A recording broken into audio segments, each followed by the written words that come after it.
nome é Vitor Babilônia Barcelos e vou apresentar o trabalho de título Estudo dos efeitos da velocidade de rotação do tambor com suspensores sobre a dinâmica das partículas. Os tambores rotatórios com suspensores são equipamentos bastante versáteis quanto à sua aplicação, podendo ser utilizados para operações de secagem, resfriamento e mistura, em diversos tipos de indústrias.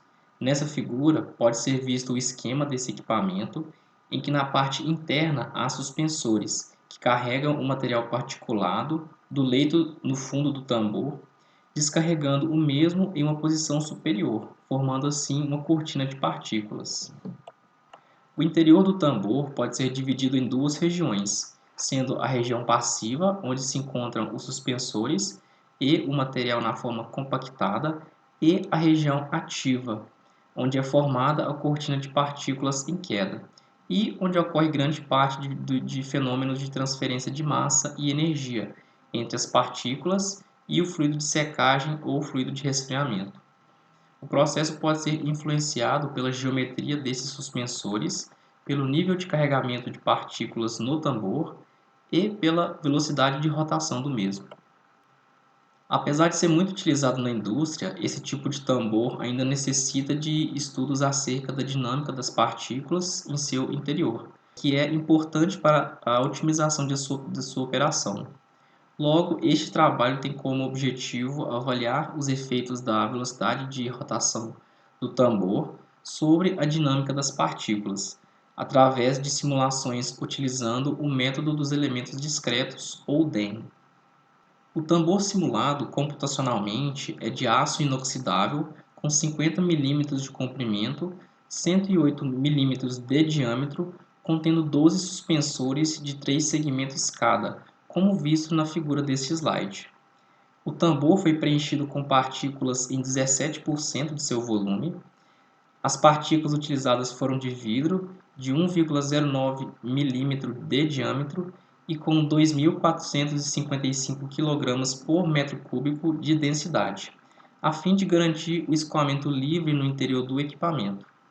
O tempo de operação do tambor rotatório foi equivalente a 4 rotações nas velocidades de 8, 21,3 e 36,1 rotações por minuto. A abordagem numérica de simulação utilizada foi o método dos elementos discretos, em que a dinâmica de cada partícula é acompanhada individualmente, através de balanços de força e torque, avaliando as colisões entre partículas e entre partículas e o tambor, conforme as equações a seguir.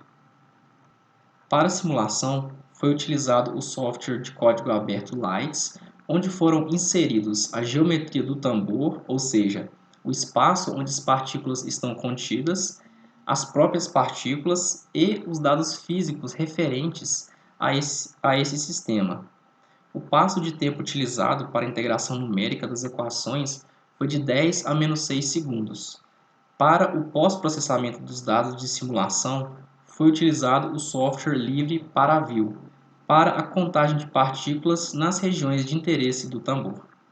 Foi determinado o hold-up de sólidos no suspensor, ou seja, a massa de partículas presente nos suspensores em função da posição angular do mesmo. Também o LUF, LUF, ou posição angular na qual a última partícula é descarregada do suspensor. E por último, a massa de sólidos na região ativa. A figura ilustra o perfil de descarga dos suspensores determinada para as velocidades de rotação 8, 21,3 e 36,1 rotações por minuto. Observa-se que as velocidades de rotação maiores implicaram em um ângulo de descarga maior, ou seja, os suspensores carregaram o material sólido por mais tempo, proporcionando maior alcance da cortina de partículas. Isso se deve a um aumento na força centrífuga que age sobre essas partículas, consequência do aumento da velocidade de rotação.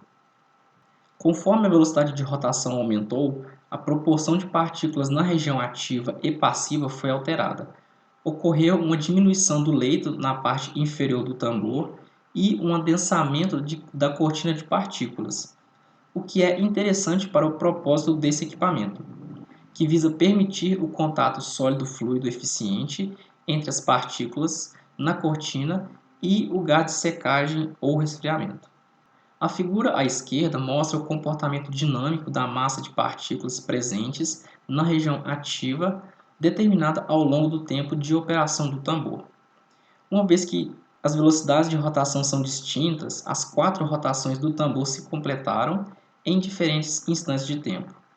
A figura à direita apresenta o comportamento dinâmico da massa de partículas na região ativa em função do número de rotações do tambor. O regime permanente foi alcançado com aproximadamente uma rotação do tambor. O valor obtido para a massa média de sólidos na região ativa, calculado no regime permanente, foi 2,7 gramas, 7,1 gramas e 11,6 gramas, respectivamente para 8, 21,3 e 36,1 rotações por minuto. O aumento da velocidade de rotação ocasionou um número maior de oscilação dessas variáveis. Isso significa que a cortina de partículas variou mais rapidamente conforme o aumento da velocidade de rotação. Com isso, conclui-se que a velocidade de rotação afetou a quantidade de sólidos na região ativa e passiva. Velocidades de rotação maiores proporcionaram condições operacionais mais vantajosas, promovendo melhor utilização da seção transversal do equipamento, aumentando o hold-up de sólidos nos suspensores e maior dispersão de partículas na região ativa. Essa condição beneficia operações de secagem e resfriamento devido ao maior contato sólido-fluido que intensifica os processos de transferência de calor e de massa. Gostaria de agradecer, em nome de todos os autores, os órgãos de fomento CAPES, CNPq e FAPEMIG, pelos recursos utilizados para desenvolver esta pesquisa. Muito obrigado a todos pela atenção.